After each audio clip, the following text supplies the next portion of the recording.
नमस्कार दोस्तों, स्वागत है आपका मेरे चैनल कॉमिक्स लाइफ में। शुरू करते हैं भेड़िया की अमर प्रेम सीरीज आहुति पार्ट 2। फूजो बाबा सोचने लगे, उफ, निशाचियों के हमले से वन्य प्राणियों में भगदड़ मच गई है। जैन को फोबोस मोबोस की प्रतिकृतियों की साधना कर उन्हें प्रसन्न करना था। जैन ने कहा, हे ग्रह शक्तियों, कोबी और भेड़िया में समाई आपकी शक्तियों के अंश को धारण करने के लिए मैं तैयार हूँ। तभी कोबी वहां पहुंचा और बोला, अपने प्रेम को भूतकाल और वर्तमान की सृष्टि की तबाही का कारण नहीं बनने दूंगा। मैं अपनी आखिरी सांसें लेगी आज जैन। कोबी ने भेड़िया देवता का आह्वान किया, हे भेड़िया देवता, मदद। कोबी गदा के एक ही प्रहार से कई टुकड़े कर डालता जैन के सिर के। तभी गुरुराज भाटिकी वहां पहुंचे और बोले, तू फिर वही भूल कर रहा है पुत्र कोबी। कोबी ने कहा, गुरुराज भाटिकी, आपने मुझे ये किस कवच में कैद कर लिया है? इस कवच को हटाइए गुरुराज भाटिकी, मुझे मेरा कार्य कर लेने दीजिए। गुरुराज भाटिकी ने कहा, मैं इस कवच को हटा लूंगा पुत्र कोबी। जैन को हमारी उपस्थिति एवं स्वरों का आभास नहीं हो, इसलिए मैंने इस कवच का निर्माण किया है। पुत्र, जो कुछ मैं तुम्हें बताने जा रहा हूँ उसे सुनने के पश्चात भी यदि तुम जैन का वध करना चाहोगे तो मैं तुम्हें रोकूंगा नहीं। गुरुराज बताने लगे, भेड़िया पुत्र वुफालू ने मलेच्छों का अंत कर दिया था, किंतु वो स्वयं भी जीवित न बच सका था। प्रकृति ने वुफालू की सभी शक्तियां खींचकर एक मणि को उनका धारक बना दिया था। समय गुजरता गया। कालांतर में सम्राट चक्रसेन ने चक्रवर्ती सम्राट बनने के लिए अश्वमेध यज्ञ किया। तब प्रकृति भी सृष्टि का विस्तार कर रही थी। अश्वमेध के अश्व का रास्ता किसी राज्य अथवा राजा ने तो नहीं रोका, अपितु उसका रास्ता रोका प्रकृति ने। विशालकाय बड़े बड़े वृक्षों से पार निकल पाना असंभव था। तब सम्राट चक्रसेन ने समस्त वृक्ष क्षेत्र को काटने का आदेश दे डाला। कुछ ही क्षणों में मानो उस क्षेत्र से हरियाली का नामो निशान मिट जाने वाला था, परंतु किसी को यह मंजूर नहीं था। मानो हवा ने ही काट डाले थे सैनिकों के सिर। ये था गुर्रान, भेड़िया मानव गुर्रान। गुर्रान ने कहा, अर्धचेतन सृष्टि के प्रतीक ये वृक्ष इस वन एवं वन्य प्राणियों को वन देवी का आशीर्वाद हैं। ये हमें जीवन देते हैं। ये भेड़ियों की भूमि है और मैं भेड़ियों का सरदार गुर्रान।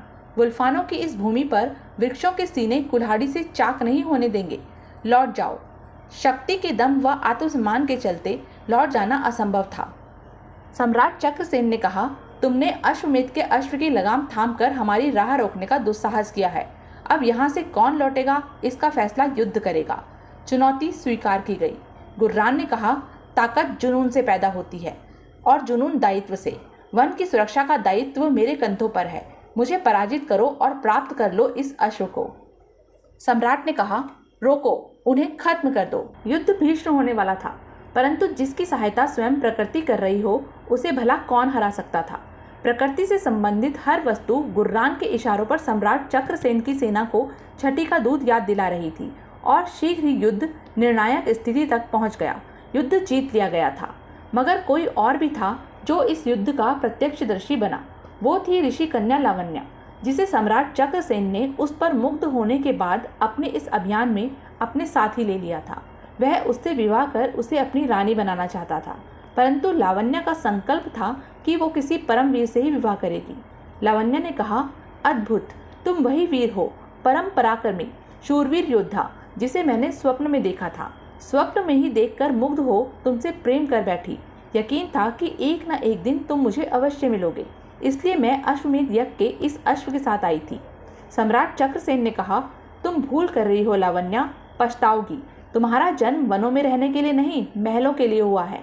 लावण्या ने कहा, हे सम्राट, मैं जहाँ रहूंगी वहीं महल निर्मित हो जाएंगे और एक परमवीर की स्त्री कभी नहीं पछताती। लावण्या ने गुर्रान से कहा, हे भेड़िया सम्राट, मैं ऋषि ओमेश्वर की पुत्री लावण्या आपसे विवाह करना चाहती हूँ। गुर्रान ने कहा, तुम तो पुष्प के समान कोमल और प्रकृति के समान सुंदर हो और हम भेड़िए हिंसकता, खूंखारता और कुरूपता की मिसाल। भला एक सुकुमारी मानव कन्या से भेड़िया का क्या जोड़, हमारा मिलन संभव नहीं है। लावण्या बोली, यदि मेरा यह रूप मेरे प्रेम के लिए बाधक है तो मिटा दूंगी मैं इस बाधा को भी।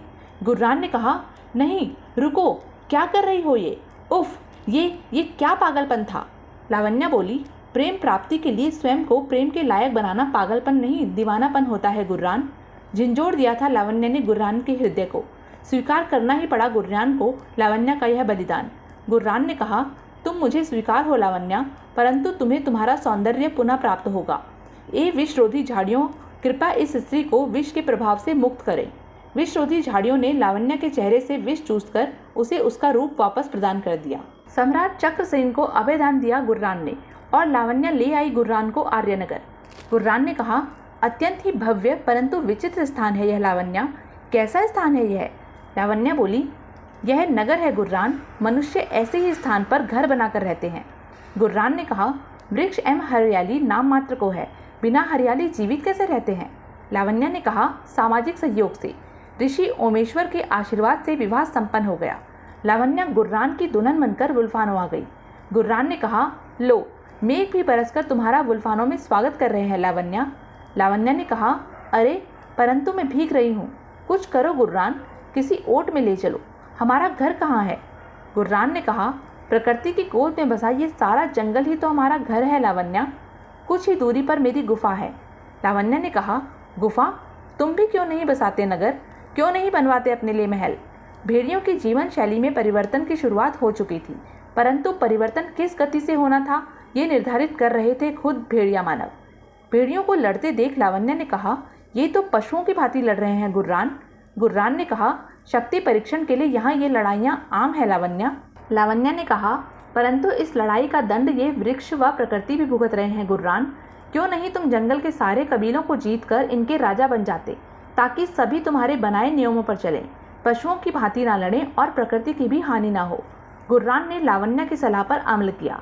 नियम बनाए गए। गुर्रान ने कहा, नियमों के मुताबिक व्यर्थ का खून खराबा बंद करना होगा, जंगल की रक्षा में जुटना होगा, संकटों का सामना मिलजुल कर करना होगा, ताकत में श्रेष्ठता के लिए खून खराबे रहित प्रतिस्पर्धाएं होंगी। गुफाओं को प्राकृतिक महलों का रूप दिया जाने लगा। गुर्रान ने कहा, अद्भुत, मैंने तो कभी सोचा नहीं था कि गुफाओं को इतना सुंदर व भव्य रूप दिया जा सकता है। ये सब तुम्हारे कारण संभव हो सका है लावण्य। वाह, बड़ी ही अच्छी है ये मूर्ति कला। धन्यवाद लावण्य, ये कला मुझे सिखाने के लिए। लावण्य ने कहा, तुम में शीघ्र सीखने के गुण व क्षमताएं हैं गुर्रान। भेड़ियों की जीवन शैली परिवर्तित हो चुकी थी। जहां एक ओर सब कुछ नियोजित किया जा रहा था, वहीं दूसरी ओर आर्यनगर में हमला किया शैतान कालका की शैतान सेना ने, जो कि सम्राट चक्रसेन का ही भाई था। उनका निशाना था हरियाली, फसलें। पुच्छलों से पार पाना सम्राट चक्रसेन के वश में नहीं था, इसलिए बनाई गई एक कुटिल योजना। सेनापति ने कहा, सम्राट, मेरे मस्तिष्क में एक योजना जन्म ले रही है, क्यों ना आप गुर्रान की मदद लें। भेड़ियों की शक्ति का कोई सानी नहीं और पुच्छल भी इतनी आसानी से काबू में आने वाले प्राणी नहीं। दोनों आपस में लड़ मरेंगे। अगर दोनों में से कोई एक बच भी गया तो इतना कमजोर अवश्य हो जाएगा जिससे हम आसानी से निपट सकते हैं। इस तरह से हम एक ही तीर से दो शिकार कर लेंगे। सम्राट चक्रसेन ने कहा, तुम ठीक कहते हो सेनापति राहुबुद्धि। गुर्रान से अपनी पराजय का बदला तो हमें लेना ही था। मदद की याचना के लिए चक्रसेन पहुंचा गुर्रान के पास और याचना स्वीकार हुई। गुर्रान ने कहा, मैं तुम्हारी मदद करने का वचन देता हूं सम्राट चक्रसेन।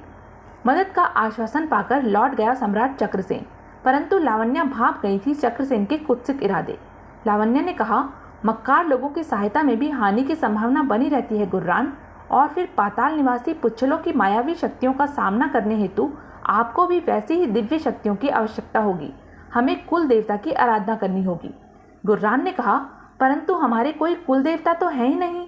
लावण्य को विश्वास था कि भेड़ियों के कोई कुल देवता अवश्य होंगे जिनसे भेड़िए अनभिज्ञ हैं।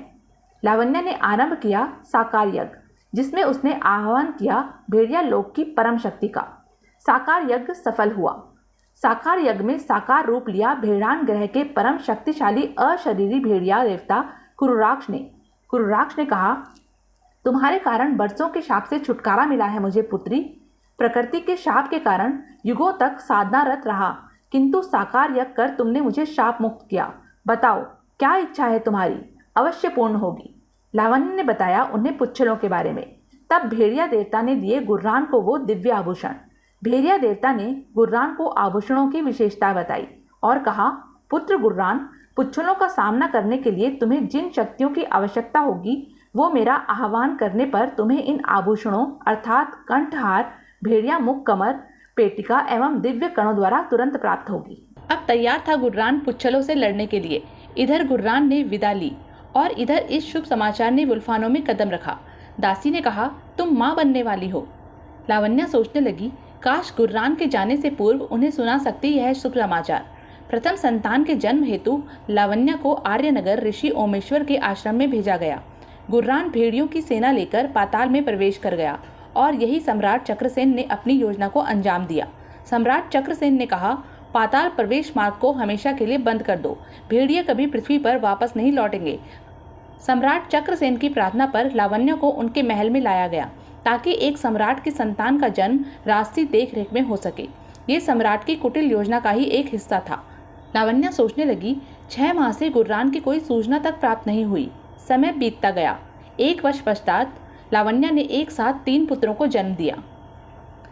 ऋषिवर ने कहा, तीनों के जन्म में एक एक पल का अंतर है।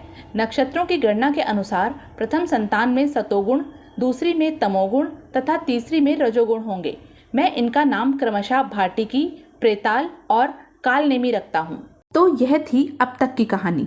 आगे की कहानी जानने के लिए बने रहें मेरे साथ। और हाँ, मेरे चैनल को लाइक, शेयर और सब्सक्राइब करना ना भूलें। धन्यवाद।